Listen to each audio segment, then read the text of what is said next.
நாட்டின் ஜனாதிபதி அன்ரோத்து சநாயக்க தோழர் அவர்கள் யாழ்ப்பாணம் வருகை தர இருக்கின்றார். நாளைய தினம் 2 மணிக்கு யாழ்ப்பாணம் கிட்டுப்பூங்காவில் ஒரு மக்களை தெளிவுபடுத்துவதற்காக தேர்தல்கள் சம்பந்தமாக மக்களை தெளிவுபடுத்துவதற்கு நாளைய தினம் வருகின்றார். அதே நேரம் எம்மை பற்றி பலர் விமர்சனங்களை ஏற்படுத்தும் விதமான கருத்துக்களை கூறிக்கொண்டிருக்கிறார்கள். அது தொடர்பாகவும் பூரணமான விளக்கத்தை கூற வேண்டிய தருணம் இருக்கிறது மக்களுக்கு. எதிர்வரும் நாளைய தினம் அன்ரோத்து சநாயக்க எமது யாழ்ப்பாணம் விஜயத்தை செய்து யாழ் மக்களுக்கு நாங்கள் என்னத்தை செய்ய போகின்றோம் எதிர்வரும் காலத்தில் வேலை திட்டத்தில் இந்த பிரதேச சபைகள் நகர சபைகள் எமக்கு தேசிய மக்கள் சக்திக்கு இன்றியமையாத ஒன்று என்று நாங்கள் கூறப்போகின்றோம். அதனூடாக மக்கள் இன்றைய தினம் தேசிய மக்கள் சக்திக்கு பூரணமான ஆதரவை கொடுப்பதற்கு தீர்மானித்திருக்கிறார்கள். 17 சபைகளையும் தேசிய மக்கள் சக்தியிடமே பெரும்பான்மை ஆதரவுடன் இந்த தேர்தலில் கொடுக்கப் போகிறார்கள். அதே நேரம் சாவகச்சேரி பிரதேச சபை நகர சபைகளை இரண்டையும் தேசிய மக்கள் சக்தி கைப்பற்றுவதற்கான சூழ்நிலை பெரும்பாகம் இருக்கின்றது. அது சாவகச்சேரி நகர சாவகச்சேரி பஸ் ஸ்டாண்டில் நடந்த கூட்டத்தின் ஊடாக எங்களுக்கு தெளிவு ஏற்படுத்தியிருக்கிறது. பெரும்பாலான மக்கள் கலந்து கொண்டிருந்தார்கள். அந்த கலந்து கொண்டதன் நிமித்தம் நமக்கு தெரிகிறது சாவகச்சேரி நகர சபையும் பிரதேசவின் தேசிய மக்கள் சக்திக்கு உறுதுணையாக பெரும்பான்மை ஆதரவுடன் இந்த நகர சபையை கைப்பற்றுவோம் என்ற இடத்தில் கூறிக்கொள்கிறோம். அதே நேரம் யாழ் மாநகர சபையும் பெரும்பான்மையாக கைப்பற்றுவோம். 17 சபைகளும் தேசிய மக்கள் சக்தியிடம் இம்முறை ஒரே திசையில் பயணிப்பதற்கு நாங்கள் அனைத்து மக்களும் தீர்மானித்து விட்டார்கள். நாங்கள் மக்களுடன் கலந்தாலோசிக்கும் தெரிகிறது. அதனால் ஏனைய கட்சிகள் கலக்கமடைந்திருக்கின்றன, பயமடைந்திருக்கின்றன. நான் பாராளுமன்ற தேர்தலுக்கு முன்கூட்டியே நான் நினைத்திருந்தேன் எமது வெற்றி பெரும்பான்மையாக பாராளுமன்றத்தை தேசிய மக்கள் சக்தி கைப்பற்றும், அதன் நிமித்தமாக தமிழ் கட்சிகள் எல்லோரும் ஒன்று சேர்வார்கள் என்று நினைத்திருந்தேன். ஆனால் அந்த ஒன்று சேரவில்லை. அவர்கள் சுயநோக்கத்துக்காகத்தான் ஒன்று சேர்ந்திருக்கிறார்கள். தேசிய மக்கள் சக்தியை தோற்கடிப்பதற்கு இன்று வேறு கட்சிகளில் போட்டியிட்டாலும் அவர்கள் தாங்கள் வெல்கிறோமோ இல்லையோ தேசிய மக்கள் வெற்றியை எப்படியாவது தடுத்து நிறுத்துவதற்கு போலி பிரச்சாரம் செய்கிறார்கள். அந்த போலி பிரச்சாரம் செய்வர்களை பார்க்கும்போது எனக்கு கவலையாக இருக்கிறது. விடுதலை புலிகள் காலத்தில் அவர்கள் எங்கே இருந்தார்கள்? விடுதலை புலிகளுக்கு பயந்து எங்கே இருந்தார்கள்? நாங்கள் ஒன்றை கூற வேண்டும். இலங்கை தமிழரசு கட்சி கூட்டமைப்பு எப்போது உருவாகியது என்று 2001ஆம் ஆண்டு விடுதலை புலிகள் எல்லா மாற்று அரசியல் கட்சிகளையும் ஒன்றிணைப்பதற்கான ஒரு செயற்பாட்டை செய்திருந்தார்கள். அன்றைய தினம் அழைப்பானை விடுத்தது நிமித்தமாக அவர்கள் அன்றைய கால சூழ்நிலை அன்று விடுதலை புலிகளை பகைப்பதற்கு யாருக்கும் அந்த நேரம் தத்துணிவில்லை. அதன் காரணமாக அன்றைய தினம் ஒன்றுபட்டிருந்தார்கள். அது பேரளவில் தான் ஒன்றுபட்டிருந்தார்கள். தமிழ் தேசிய கூட்டமைப்பு என்று பதிவு செய்யப்படவில்லை. இன்று வரை ஏன் தமிழ் தேசிய கூட்டமைப்பு என்று இன்று வரை பதிவு செய்யப்படவில்லை? ஏனென்றால் அவர்களது பழைய கட்சிகள் இல்லாமல் போய்விடுமோ? அதில் ஒரே ஒரு ஆள் தான் அந்த கூட்டமைப்பில் இணையவில்லை, ஆனந்த சங்கரி. அவர் எதிரியாகவே இருந்து விட்டார்கள். ஆனால் இவர்கள் எல்லோரும் இணைந்தவர்கள் தமிழர்களுக்கு துரோகம் இழைத்திருக்கிறார்கள். துரோகிகள் பட்டியலில் இவர்கள் தான் சேர்க்கப்பட வேண்டும். எதிரி வேற, துரோகி வேற. அந்த நிமித்தம் தமிழ் தேசிய கூட்டமைப்பு இன்று வரைக்கும் பேரளவில் தான் இயங்கிக் கொண்டிருக்கிறது ஒழிய அது அகில இலங்கை தமிழ் தேசிய கூட்டமைப்பு பேரளவில் இயங்குகிறது. எதிர்வரும் காலத்தில் நாங்கள் ஒன்றை கூறுவோம். இந்த பிரதேச சபைகளை கைப்பற்றுகின்ற பட்சத்தில் அவர்களது இருப்பென்பது இல்லாமல் போவதற்கு காரணம் இருக்கிறது. நாங்கள் மக்கள் நேயம் சிந்திக்கும் போது, மக்களுடன் ஒன்றுபடும் போது கண்டிப்பாக மக்கள் எமக்கு ஆதரவு. எமது அமைப்பானது தேசிய மக்கள் சக்தியானது தமிழ் கட்சியும் இல்லை, சிங்கள கட்சியும் இல்லை, முஸ்லீம் கட்சியும் இல்லை, மனிதநேயம் கொண்ட அமைப்பாக செயற்படும் என்று இந்த இடத்தில் மக்களுக்கு கூறிக்கொள்கிறேன். நாங்கள் போனிய அரசாங்கம் செய்கிறதை செய்யவில்லை. நாங்கள் மனிதநேயம் கொண்டு சிறந்த முறையில் செய்கின்றோம். அவர்கள் முன்னைய காலத்தில் என்ன செய்தார்கள்? சுரேஷ் பிரேமச்சந்திரன் என்பவர் யாழ்ப்பாணத்தில் அன்று ஊடகவியலாளர்களை கூட அடக்குமுறை ரீதியாக அடக்கியவர் தான் அவர்களது கட்சி. நாங்கள் ஒன்றை கூறுகிறோம். இந்த யாழ் நகரில் பழைய ஆக்களிடம் கேட்டால் தெரியும். மண்டியன் குரு என்றால் என்று தேடி அறிந்து கொள்ளுங்கள். நான் அவர்களுக்கு கூறுகிறோம், மக்களை திரும்பவும் ஏமாற்ற முடியாது. இன்று எம்மை பார்த்து பயப்படுகின்றனர் இவர்கள் எல்லோரும். இவர்களுக்கு ஒன்றை கூறுகிறோம், உங்களது பழைய வரலாறுகளை மனதில் நினைத்து பாருங்கள். எவ்வாறு தமிழ் மக்களுக்கு எதிராக செயற்பட்டீர்கள் என்று, தமிழ் மக்களை கொலை செய்வதற்காக எவ்வாறு முன்னைய காலத்தில் நீங்களே செயற்பட்டீர்கள் என்று சிந்தித்து பாருங்கள். அதனூடாக உங்களுக்கு தெரியும், இன்று இந்த போலி தேசியம் கதைத்து கொண்டு இவ்வாறு மக்களை ஏமாற்ற முடியாது. இது பழைய மக்கள் இல்லை, புதிய யுகம் படைத்த மக்கள். அவர்கள் எதிர்வருங்காலத்தில் உங்களுக்கு சிறந்த பாடத்தை கொடுப்பார்கள் என்று இந்த இடத்தில் கூறிக்கொள்வோம். டக்ளஸ் தேவானந்தா தொடர்பில் கைது செய்யப்படுவார்கள் என்று கூறியிருந்தார். அவர் இன்று குற்றம் செய்தவர்களுக்கு நமது அரசாங்கத்தில் உண்மையாக நீதித்துறை சார்ந்து சுயமாக இயங்குகிறது என்று அவருக்கு தெரிந்திருக்குமோ தெரியவில்லை. அதனூடாக டக்ளஸ் தேவானந்தா குற்றங்களை இழைத்திருப்பார்கள், ஆனால் கைது செய்யப்படுவார்கள். டக்ளஸ் தேவானந்தா மட்டுமில்லை, ஜார் குற்றம் செய்தாலும் தண்டனை உறுதி. ஆனால் டக்ளஸ் தேவானந்தா தொடர்பாக கருத்துக்கள் இருக்கின்றன. காணி தொடர்பாக எம்மிடம் வந்து கூறுகிறார்கள், அந்த காணியை மீட்டு தாருங்கள். அவரது கடைக்கு முன்னாலேயே ஒரு கடையை வைவோஸாக பிடித்து வைத்திருக்கிறார்கள். அவர்கள் எங்களிடம் கூறியிருந்தார், நாங்கள் சொன்ன போலீசாரை நாடுங்கள் என்று கூறியிருந்தோம் அந்த மக்களை. ஆனால் அவர்கள் பயப்படுகிறார்கள். இன்று இலங்கையில் துப்பாக்கி கலாச்சாரம் இருக்கிறது, தென்பகுதியை பார்க்கின்றோம். அதனால் அவர்கள் போலீசார்களுக்கு செல்வதற்கு பயப்படுகின்றனர். ஆனால் எதிர்வருங்காலத்தில் இந்த பிரதேச சபை எம்மிடம் வரும்போது, ஒட்டுமொத்த பிரதேச சபைகளும் எம்மிடம் ஆட்சிக்கு வரும்போது, அவர்கள் நீதித்துறையை நாடும்போது கண்டிப்பாக அதுக்கான நீதிகள் நிலைநாட்டப்படும். பல கொலைகள் நடந்திருக்கிறது, அந்த கொலைகளுக்கு எல்லாம் பதில் சொல்ல வேண்டிய வரும். கண்டிப்பாக அது நடைபெறும்.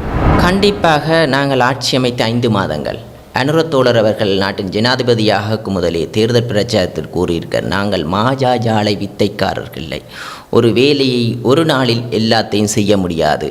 இவர்கள் கூறுகிறார்கள், நாங்கள் கொள்கை பிரகடனத்தில் குறிப்பிட்ட அனைத்து விஷயங்களையும் கண்டிப்பாக நிறைவேற்றுவோம், அதில் தயக்கம் வேண்டாம் மக்களுக்கே. இன்று 5 மாதங்கள் தான் கடந்திருக்கிறது. நீங்கள் கூறுகிறீர்கள் பயங்கரவாத தடை சட்டத்தை ஒழிக்க வேண்டும், நாங்கள் கொள்கை பிரகடனத்தில் குறிப்பிட்டிருக்கோம். இன விரிசலை குழப்பும் விதமான குடியேற்ற திட்டத்தை நாங்கள் மேற்கொள்ள போவதில் அதுகளெல்லாம் சட்டமாக எதிர்வருங்காலத்தில் விளம்பெறும். நாங்கள் கொள்கை பிரகடனத்தில் கூறிய அனைத்து விடயங்களையும் கண்டிப்பாக நடைமுறைப்படுத்துவோம். ஏனென்றால் முன்னைய ஆட்சியாளர்கள் வெளியிட்ட கொள்கை பிரகடனத்தில் அதுகள் நிறைவேற்றப்படுவது இன்று அது நடைமுறைக்கு சாத்தியமாகிறது. எமது காரணம் என்னவென்றால், நாங்கள் பாராளுமன்றத்தை கைப்பற்றியவுடன் குறுகிய கால பட்ஜெட்டை ஒதுக்கியிருந்த நாங்கள் அதன் பிறகு நீண்ட காலத்துக்கான 1 வருடத்துக்கான பட்ஜெட்டை செய்திருந்தோம். அந்த கால எல்லை இப்போது பட்ஜெட் செய்து பாஸ் பண்ணப்பட்ட பிறகு எமது வேலைகள் இப்போது நடைபெற்ற வண்ணமே இருக்கிறது. மக்கள் இன்று பார்த்து கொண்டிருக்கிறார்கள். இந்த பிரதேச சபை தேர்தலுக்கு பிறகு அதி சீக்கிரமாக பல வேலைகள் நடைபெறும். கண்டிப்பாக பல உண்மைகள் மக்களுக்கு வெளிப்படும். இந்த நீதித்துறைகளை சுயமாக இயங்க விடுவோம் எமது அரசாங்கம். கண்டிப்பாக இது தொடர்பாக நேற்றைய தினம் அந்த கோயில் நிர்வாகமிடம் கூறியிருந்தது. நாங்கள் அவர்கள் அதை தெரிவிக்கின்றார்கள் என்று சொன்னார்கள் எழுத்து மூலமாக. பிரதமர்களுக்கு ஜனாதிபதிக்கு ஒரு சட்ட நடைமுறை ஒன்று இருக்கிறது. அந்தந்த பிரதேசத்தில் இருக்கும் இராணுவத்திலும் போலீசார்களும் பாதுகாப்பு வழங்குவது அவர்களது கடமை. அதன் நிமித்தமாக பிரதமர் அந்த ஆலயத்திற்கு வரப்போகிறார்கள் என்று தெரிந்தது நிமித்தமாக அந்த பிரதேச போலீசார்களும் இராணுவத்திலும் வந்திருந்தார்கள். உடனடியாக அந்த ஒரு உள்ளே நுழையும் போது செக் பண்ணி அனுப்புகிற நடைமுறை நடைபெற்றது. ஆனால் அந்த கோயில் நிர்வாகம் எம்முடன் தொடர்பு கொண்டு இவ்வாறு நடவடிக்கை நடைபெறுகிறது என்று சொன்னதன் நிமித்தமாக நாங்கள் அந்த நடவடிக்கையை உடனடியாக பிரதமர் செயலகத்துக்கு அறிவித்து பிரதமர் செயலகத்துக்கு ஊடாக அந்த நடவடிக்கையை உடனடியாக நிறுத்தியிருந்தோம். அது ஆலயத்துக்கும் தெரியும், அங்கு வந்த மக்களுக்கும் தெரியும். அதனால் இவ்வாறு போலி பிரச்சாரங்களை செய்கின்றனர். அரசியல் ரீதியாக எம்மை தாக்க முடியாதவர்கள் இவ்வாறான கோயிலுக்கு சப்பாத்துக்காருடன் நுழைந்தார்கள் என்று பொய்யான தகவல்களை பரப்புகிறார்கள். கோயில் வாசலில் தான் நின்றார்கள். எதிர்வருங்காலத்தில் எமது பிழைகளை திருத்திக் கொண்டு எதிர்வருங்காலத்தில் இராணுவத்தினரும் வேட்டியுடனும் வருவதற்கான நடவடிக்கையை எமது அரசாங்கத்தால் எடுப்போம் என்று இந்த இடத்தில் கூறிக்கொள்கிறோம். ஏனென்றால் அந்த நடவடிக்கை கோயில் ஆலயத்திற்கு உள் சப்பாத்துடன் நுழையவில்லை, வெளியில் தான் நின்றிருந்தார்கள். எதிர்வருங்காலத்தில் நாங்கள் அந்த நடைமுறையை மாற்றுவதற்கு தீர்மானித்துள்ளோம். கிளீன் ஸ்ரீலங்கா திட்டமானது உண்மையாகவே இதை நடைமுறைப்படுத்துவதற்கு நாங்கள் நினைக்கின்றோம். கிளீன் ஸ்ரீலங்கா என்பது துப்புரவு மட்டுமில்லை, அரசு திணைக்களங்களில் இருக்கும் வீண் விரியங்களை குறைப்பதும் அதே நேரம் அரசு நிறுவனங்களில் ஊழல்களை இல்லாமல் ஒழிப்பதும் எமது செயற்பாடு. இன்று அரசியல்வாதிகள் இன்று ஊழல்களில் ஈடுபடுபட்டவர்களும் இல்லை, ஊழலுக்கு உடந்தையாக இருக்க போகிறவர்களுமே எதிர்வருங்காலத்தில் அதற்கான நடவடிக்கை எடுக்கப்படும். கிளீன் ஸ்ரீலங்கா திட்டத்திற்கு ஊடாக. அதே நேரம் இன்று எடுத்துக்கொண்டால் கிளீன் ஸ்ரீலங்கா என்பது கிளீன் பண்ணுவது என்பது இந்த பிரதேசத்தை துப்புரவாக்க வைத்திருப்பது என்பது இந்த நகர சபைகளுக்கும் பிரதேச சபைகளுக்கும் கடப்பாடு ஒன்று இருக்கிறது. இன்று நீங்கள் நினைக்கின்றீர்கள் வீதியில் குப்பை போடுவர்களைத்தான் நாங்கள் தண்டிக்கின்றோம், ஏன் குப்பை போடுகிறார்கள் என்று சிந்திப்பதில்லையே. நாங்கள் இந்த பிரதேச சபைகளுக்கு நகர சபைகளுக்கு வரிகளை செலுத்துகின்றோம். உங்கள் வீடுகளுக்கு வந்து குப்பைகளை அகற்ற வேண்டும். அவ்வாறு உங்கள் வீடுகளில் வந்து குப்பை அகற்றும் பட்சத்தில் நீங்கள் ஏன் வீதிகளில் கொண்டு போய் குப்பைகளை வீசுகிறீர்கள்? வீச மாட்டீர்கள். அது இந்த நகர சபைகளை எதிர்வருங்காலத்தில் 17 சபைகளை யாழ் மாவட்டத்தில் இருக்கிற 17 சபைகளை கைப்பற்றுகின்ற பட்சத்தில் இந்த குப்பைகளை சிறந்த முறையில் அகற்றும் போது வீதிகளில் இவ்வாறு குப்பைகள் போட மாட்டார்கள். இந்த வீதிகளை அழகாக வைத்திருக்க முடியும். அது பிரதேச சபைக்குரியது. இந்த பிரதேச சபையை கைப்பற்றும் போது எமது கிளீன் ஸ்ரீலங்கா திட்டத்தை அதிவேகமாக கொண்டு போக முடியும் என்று நம்பிக்கை இருக்கிறது. மக்கள் எமது நாட்டின் தலைவர் ஜனாதிபதி அவர்கள் யாழ்ப்பாணத்திற்கு வருகை தர உள்ளார். எனவே இந்த 17ஆம் தேதி நாளைய தினம் யாழ் மாவட்டத்திலிருந்து பல பகுதிகளிலிருந்தும் இளைஞர்கள், யுவதிகள், வயது வந்தவர்கள் என பலர் வருவதற்கு தயாராக இருக்கின்றார்கள். எனவே இந்த ஜனாதிபதி யாழ்ப்பாணம் வருகின்றார். யாழ்ப்பாணம் வந்து யாழ் மக்களுக்கு என்ன விடயத்தை கூற இருக்கின்றார் என்ற விடயத்தை அறிவதற்கு பல ஆதரவாளர்கள் எங்களை நோக்கி பார்த்து கொண்டிருக்கின்ற அதே சமயம் எதிர்க்கட்சிகள் திகைத்து போயிருக்கின்றார்கள். நாளைக்கு எவ்வளவு பேர் இந்த கூட்டத்துக்கு வரப்போறார்கள், அன்றத்தோழர் என்ன விடயத்தை சொல்ல போறார், மக்களுக்கு என்ன நன்மைகளை செய்ய போறார், தங்கண்ட இருப்பு கேள்விக்குறி ஆகப்போகுது என்று ஐயத்தில் இன்று மொழி பிதுங்கி போய் காவல் இருக்கின்றார்கள். ஏற்கனவே எமது பாராளுமன்ற உறுப்பினர் சொல்லியிருக்கின்றார், யாழ் மாவட்டத்திலே வீதிகள் விடப்பட்டிருக்கின்றது, வீதிகள் திறக்கப்பட்டிருக்கின்றது, உள்ளுக்கு செல்கின்ற ஆலயங்களுக்கு செல்வதற்கான அனுமதி வழங்கப்பட்டிருக்கின்றது, கூட்டுறவு சங்கத்துக்கான அனுமதி, அந்த கட்டிடம் விடப்பட்டிருக்கின்றது. படிப்படியாக நிலங்கள் விடுவித்துக் கொண்டிருக்கின்றோம். இந்த நிலையிலே எமது எதிரணியினர் தற்போது பயத்தில் இருக்கின்றார்கள்.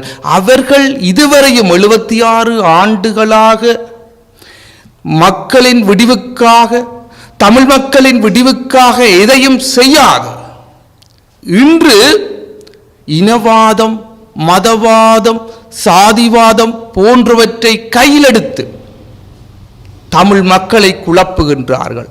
ஆனால் தமிழ் மக்கள் புத்திசாலிகள். இந்த காலப்பகுதியிலே யாருடன் நாங்கள் பயணித்தால் எங்களது உரிமைகளை பெற்றுக்கொள்ள முடியும், எங்களுடைய அபிவிருத்தியை பெற்றுக்கொள்ள முடியும் என்று மக்களுக்கு நன்றாக தெரியும். எனவே நாளைய தினம் யாழ் மாவட்டத்திலே கூட இருக்கின்ற மக்கள் தொகை, இந்த உள்ளூராட்சி சபை தேர்தல் எவ்வாறு அமையப்போகுது என்பதை காட்டுவதற்கான ஒரு சந்தர்ப்பம். எனவே அன்பார்ந்த வடபகுதி மக்களே, நாளைய தினம் உங்களை சந்திப்பதற்காக தோழர் அனுரகுமார திசாநாயக்க அவர்கள் வருகை தர இருக்கின்றார். எனவே அந்த கூட்டத்திற்கு இந்த அழைப்பானது உங்களுக்கான தனிப்பட்ட அழைப்பாக ஏற்று அனைவரும் வந்து இந்த கூட்டத்தை வெற்றியடைய செய்ய வேண்டும் என்று கேட்டு விடைபெறுகின்றேன். நன்றி, வணக்கம்.